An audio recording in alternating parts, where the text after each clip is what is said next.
quan treballadors autònoms continuen tancant, continuen tenint dificultats per tirar endavant, continuen no trobant solució a la seva necessitat de finançament, de liquiditat, etc, a davant de tot aquest panorama, sisena reunió del govern anunciant res.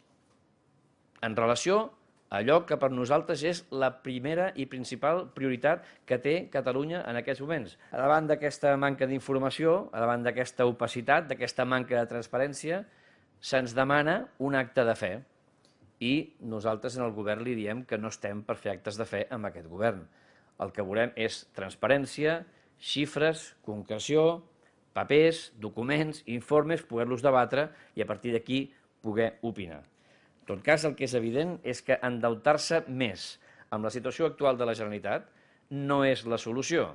Això em sembla que és de molt de sentit comú i qualsevol ciutadà que ens pogués estar escoltant en aquest moment entén que quan una família està molt endeutada, quan ja no pot més, la solució no és endeutar-se més.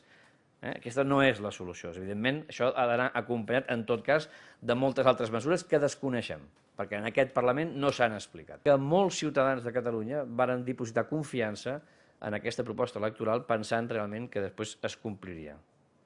I la promesa era deixar sense efecte la mesura de la velocitat variable en les vies d'accés a Barcelona.